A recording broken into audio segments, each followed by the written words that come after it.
Moses Hashasha muvuzi wa bodaboda mu tawuni Busia era nga y'omu ku banyiga ebiwundu. Ono agamba nti ali ava ku mirimu gye n'asanga abantu abamuyimiriza.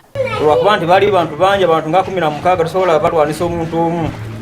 Ne bansamba mugongo kati omugongo guno bwe buzibu wange saawa zino.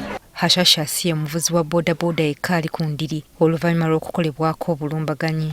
Zali piki nga 8 n'abantu nga 2 batandika okunkuba ne bankuba mweno shingo munkoto muno ne batandika okunzika ne banyiga n'engana okwogera. Bakuba kiboko mu maaso niva ku maini nga njagala kugwata bala ne bangobera ne bakuba wano ku mugongo ne bangobera n'epiki nga nange nemede ku piki yange.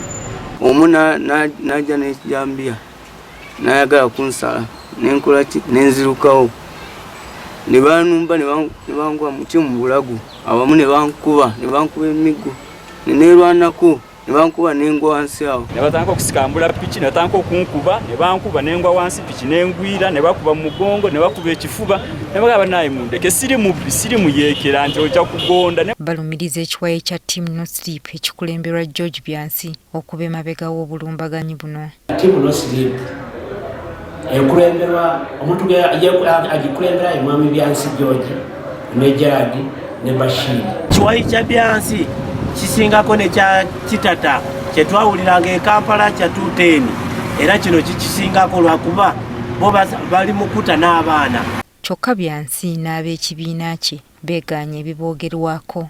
Kati ebyokugamba ati ababoda ndi bakoba bulimba bwakunyononera erinnya ffe tetumenyangako mateeka era ffe n'esaawa eno tulina ofisi emirimu zaffe zetukola ziri mu mateeka. Oyo omuntu yenna naleete empaka nga aganya okutuukiriza tumusitula ne piki eyiye tetukola ki tetumukuba ntumutuusa ku ofiisi. RDC w'e Busia Micheal Kibwiika agamba nti akutunula mu nsonga eno mu bwangu ddala.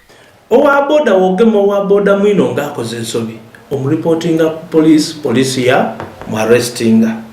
Then two issues of owa boda wogema owa boda mwine kabiri namulyamu akasente namukuba emigo eyo tuneiganga lyetutambuliramu.